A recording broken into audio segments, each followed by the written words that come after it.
Cristiano Ronaldo's story doesn't begin in stadiums packed with screaming fans. It begins on a tiny island in the Atlantic Ocean, Madeira, Portugal. It begins in a cramped house with a tin roof, paint peeling from the walls, and the salty ocean wind blowing through cracked windows. It begins with a young boy named Cristiano, who didn't have much to call his own, except for a wild, unstoppable dream. Long before the world chanted his name, Cristiano was just another kid running barefoot through the narrow, steep streets of Funchal. His family didn't have money for new clothes, let alone football boots. When it rained, the roof leaked. When there wasn't enough food, his mother would find a way to make a pot of soup stretch for 4 children. His father, Jose Diniz Aveiro, worked as a gardener for the city and cleaned at a local football club. His mother, Maria Dolores, cleaned houses and cooked for neighbors just to earn a few more escudos. Cristiano's bed was squeezed into a tiny room he shared with his brother Hugo. He'd lie awake at night, listening to the ocean winds, imagining what it would feel like to step into a massive stadium, people chanting his name, bright lights shining down, a ball at his feet. His dreams were bigger than his world, and sometimes that was the only thing that kept him going. His father, Diniz, loved football but was haunted by his own demons. Alcoholism slowly stole his strength and presence. Sometimes he'd disappear for days. Even then, he made sure little Cristiano had a ball to kick. For his father, football was an escape he never got to live, but maybe his son would. At just 8 years old, Cristiano joined Andorinha, a small local team where his father volunteered. His first pitch wasn't grass. It was dusty dirt and uneven stones. If he fell, he got up. If his knees bled, he kept dribbling. Older boys knocked him down on purpose, but every knock only sharpened his hunger to get up and prove he was better. He was fast. Faster than any boy his age, he dribbled past bigger kids like they were invisible. His coaches saw raw speed and raw fire, the perfect combination if only someone could shape it. At home, money problems kept piling up. Sometimes he'd help his mom clean. Sometimes he'd carry tools for his father. But whenever he could, he was out on those streets, juggling the ball, kicking it against walls for hours, perfecting his touch.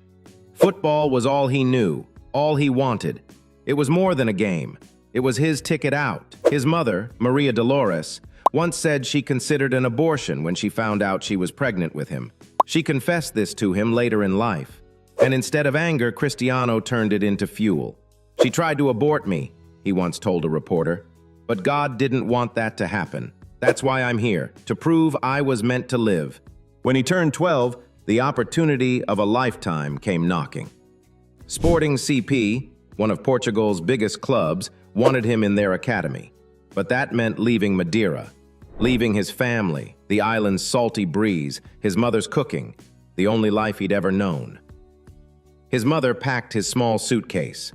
They hugged for what felt like hours. At the airport, Cristiano promised her he'd make her proud. He'd make them rich one day. She smiled through tears. He boarded the plane alone, a scared 12-year-old with a heart full of hope and fear.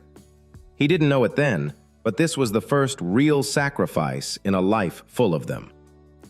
Lisbon was huge, loud, and cold compared to Funchal's warm familiarity.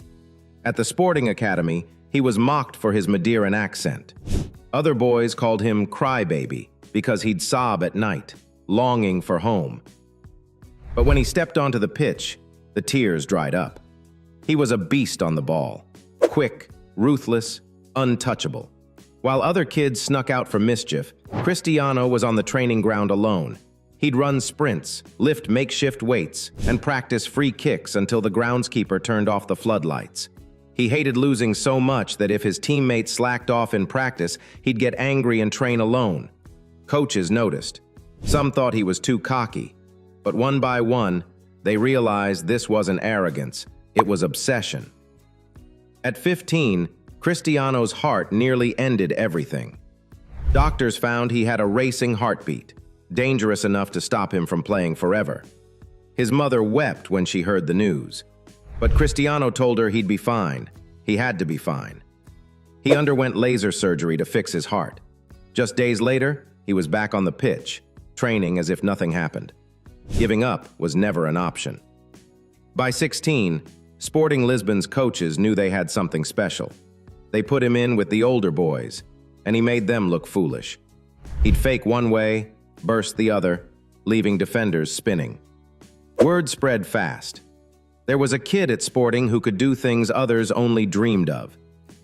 Then, in 2003, came the match that changed football history forever. Sporting Lisbon played a friendly against Manchester United. The English giants expected an easy game. Instead, they got a masterclass from a skinny teenager wearing green and white. Ronaldo humiliated seasoned Premier League defenders, leaving them chasing shadows. His stepovers were lightning quick, his pace electric. When the final whistle blew, the United players begged their manager, Sir Alex Ferguson, to sign him immediately. They'd never seen anything like him. Sir Alex, known for his eye for talent, made a decision right then and there. Cristiano Ronaldo must wear red. For £12, £24 million, a record for a teenager at the time, Manchester United brought the boy from Madeira to England. He didn't speak much English. He missed home. He missed his mother.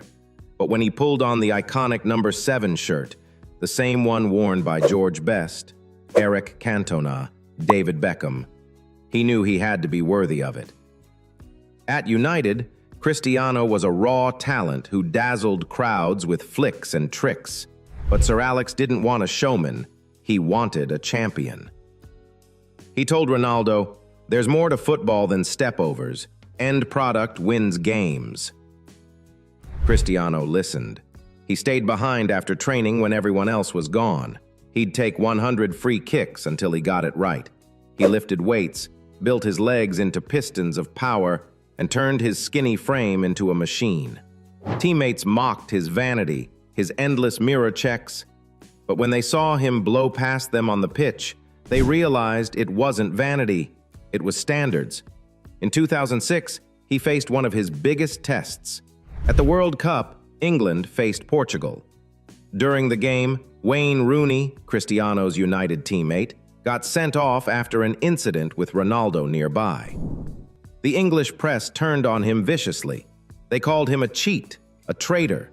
He received death threats. He thought about leaving England altogether, but Sir Alex backed him. Cristiano responded the only way he knew how, by becoming unstoppable. In 2008, he won his first Ballon d'Or. He fired United to a Champions League title, scoring 42 goals in all competitions.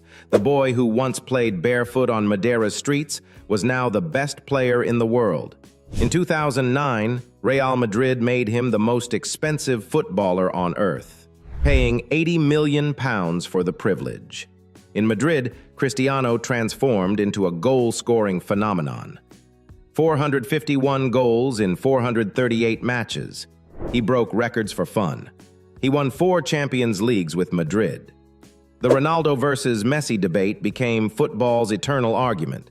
Messi, the magical artist dancing past defenders like a phantom. Ronaldo, one era defined by their brilliance. Off the pitch, Cristiano built an empire. The CR7 brand, hotels, gyms, clothing lines, perfumes, yet he never forgets where he came from. He's donated millions to children's hospitals. He paid for a 9-year-old fan's cancer treatment. He auctioned one of his Ballon d'Or trophies to fund children's education. He's fiercely protective of his family. He adores his mother. He calls her his rock. His children are his pride. Even now, playing in Saudi Arabia, many say he's finished. Yet every game he scores, assists, leads. Because for Cristiano, there's always another record to break, another mountain to climb. Cristiano Ronaldo isn't perfect. He's human. He's made mistakes. But if you want a blueprint for what it looks like to drag yourself from nothing to everything, look no further than the boy who turned tears into trophies and dreams into reality. If you're watching this now, maybe you have your own version of Madeira's dusty streets. Maybe you're fighting through your own lonely nights. Maybe you feel like no one believes in you. If that's you, take this story with you. Let it remind you that your struggle can be your superpower. Cristiano Ronaldo's life is proof that the only limits are the ones you accept. When they say you can't train harder, when they mock you, use it. When you fall, get up again and again. Because sometimes the only thing separating the kid with nothing from the man with everything is the courage to believe it's possible.